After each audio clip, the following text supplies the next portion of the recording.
भाइयों और बहनों, जितेंद्र दिव्याल जी हैं, हरीश मटवाल जी हैं, आनंद रावत जी हैं और कृष्णा नयाल जी हैं, और यहाँ पर जितने भी प्रवासी उत्तराखंड के लोग हैं और जितने भी उत्तर प्रदेश के हैं, सभी का धन्यवाद, आभार कि आपने मुझे यहाँ पर बुलाया।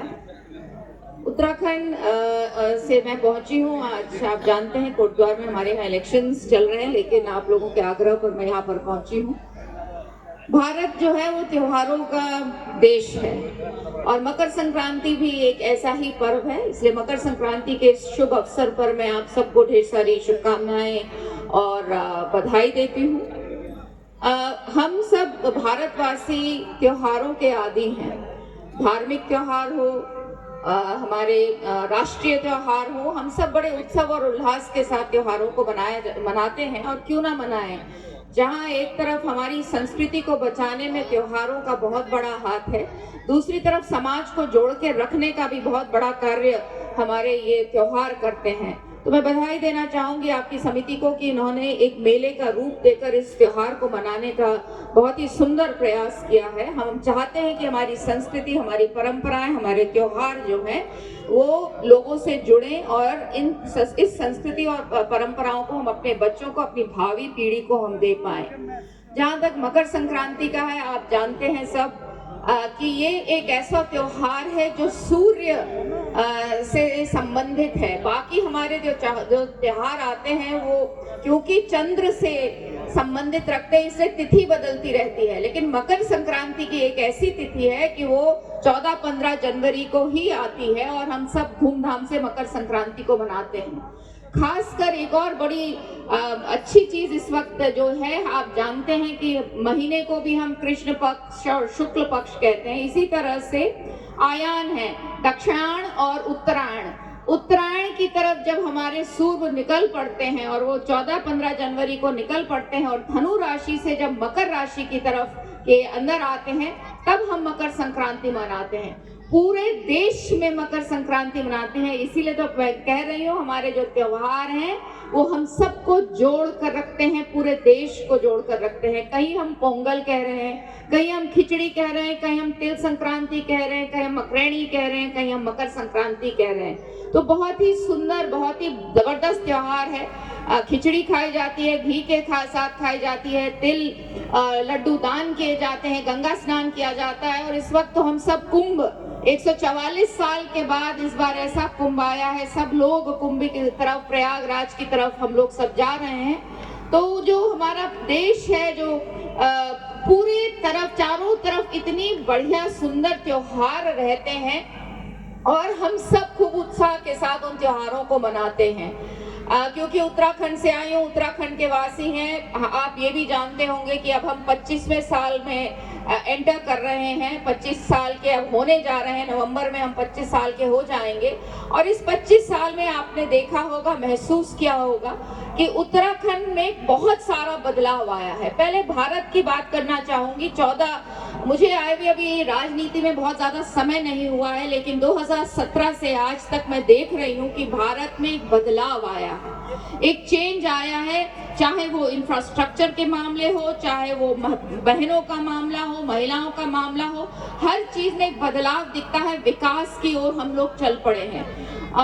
चुनाव आते हैं, चुनाव जाते हैं, लेकिन शायद बहुत समय के बाद, सालों के बाद ये देखना है और ये एहसास, या मैंने महसूस इस चीज को किया है कि विकास एक ऐसा पटल माना जा रहा है आज। पहले हम वर्गों में बांटे गए, हमें वोट बैंक माना गया, खासकर बहनों को वोट बैंक माना गया। लेकिन आज जब हम देखते हैं कि विकास की बात कर कर ही हम अपने इलेक्शन जीतते हैं, तो बहुत बड़ा बदलाव इस हिंदुस्तान में देखने को मिलता है और इसे देखकर बहुत आनंद आता है। बहुत सी बहनें यहाँ पर बैठी हैं, आपको बताना चाहूंगी, खासकर बहनों के लिए, 70 साल में पहली बार आपकी आवाज जो है वो दिल्ली के गलियारों में गूंजी। और गूंजी ही नहीं, आपके दुख, आपके आंसू, आपकी सिसकी सुनी ही नहीं गई। उस आंसू और सिसकी का निवारण करने के लिए आदरणीय प्रधानमंत्री जी ने जी तोड़ मेहनत की। 12,000 का शौचालय, आपके लिए केवल 12,000 का शौचालय होगा, लेकिन जितनी दादी नानी गांव से यहाँ आई हैं, पूछिए, वो शौचालय नहीं मिला उनको, उनका सम्मान वापस मिला। वो 4,000 का चूल्हा जो गैस का चूल्हा हम मात्र 4000 का है, वो 4000 का चूल्हा नहीं था मेरी बहनों के लिए। दिन भर जो लकड़ी लाने में लगता था, जो समय उसका दिन भर किचन में लगता था, उससे उसे छुटकारा मिला है। इस तरह की अनगिनत चीजें देखने को मिली है, महसूस करने को मिली हैं। जब हम बात करते हैं कि विकास होना है, 2047 में आदरणीय प्रधानमंत्री जी कहते हैं कि विकास होना है। एक विकसित भारत को हम 2047 में देखना चाहते हैं। वो विकसित भारत तभी होगा जब हर एक कोना विकसित होगा, और उसका बहुत ही ईमानदार प्रयास इस देश के कोने कोने में हो रहा है। इस देश के हर एक चारों तरफ हम देखते हैं कि जो चीज कही जाती है उसे कर कर हम दिखाते हैं, जो बोला जाता है वो होता है। जमाने बीत गए जब हम देखते थे कि लोगों की पेंशन, जो वृद्धावस्था पेंशन है, दिव्यांग पेंशन है, मिलते मिलते लोगों के जूते घिस जाते थे, लेकिन पेंशन नहीं मिलती थी। आज आपके सीधे अकाउंट में पेंशन आती है। बहुत बड़ा बदलाव है, एक कंप्लीट 360 डिग्री का बदलाव देखने को मिलता है। इसी तरह से बहुत सारी चीजें हैं जो मैं बोल सकती हूँ, लेकिन उत्तराखंड के बारे में भी जरूर बोलना चाहूंगी। जिस तरह का बदलाव पिछले 20 साल में हमने देखा है इंफ्रास्ट्रक्चर के मामले में, अगर आप पौड़ी जाते होंगे, सतपुली से कभी अगर आप कोटद्वार से जाते थे पौड़ी, तो डर लगता था, रोड इतनी छोटी होती थी। आज पता ही नहीं चलता है कि हम कब कोटद्वार से पौड़ी पहुंच गए, इतनी चौड़ी चौड़ी रोड हो गई है। केदारनाथ जी, बद्रीनाथ जी, बागेश्वर धाम, आप जागेश्वर धाम, आप किसी तरफ भी चले जाइए, रोडों का जो पूरा जाल जो बिछा दिया उत्तराखंड में वो देखने लायक है। जहाँ एक तरफ इंफ्रास्ट्रक्चर, रेल का सपना हम पहाड़ के लोग सालों से देखते आए हैं, लेकिन आदरणीय प्रधानमंत्री जी के नेतृत्व में उत्तराखंड में आज हम कर्णप्रयाग तक रेल में पहुंचेंगे। बहुत जल्द हम रेल से कर्णप्रयाग पहुंचेंगे।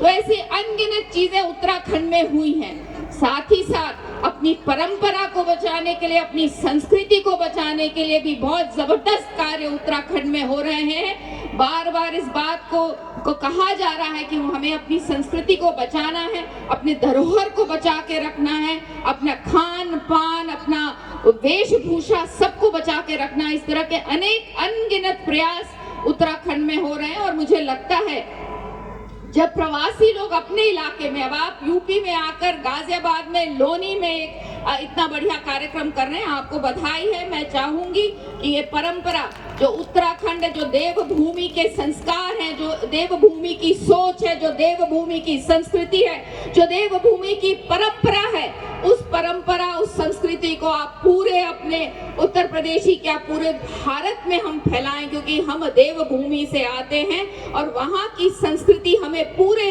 विश्व क्या पूरे सब जगह फैलानी चाहिए। तो इस तरह से प्रयास हमें करते रहना चाहिए। और मुझे पूर्ण विश्वास है कि इस तरह के कार्यक्रम, जहाँ इतना सुंदर रंगारंग कार्यक्रम हो रहा है, हमारे गायक हैं, नृत्यकार हैं, तो उनको भी मैं बधाई देती हूँ। और बहुत अच्छा प्लेटफॉर्म आपने तैयार किया है, जहाँ आप उत्तराखंड के लोगों के बीच में अपना एक कार्यक्रम करते हैं, उनकी बात सुनते हैं, उनके साथ बैठते हैं, किस तरह से हम लोग और आगे बढ़ सकते हैं, किस तरह से हम और आगे अच्छा कार्य अपने लोगों के लिए कर सकते हैं। इस तरह का विचार मंच आपने यहाँ पर रखा हुआ है। आपको ढेर सारी शुभकामनाएं और बधाई देना चाहूंगी। साथ ही साथ मकर संक्रांति की ढेर सारी शुभकामनाएं एक बार फिर आप सबको। बहुत बहुत धन्यवाद, आभार।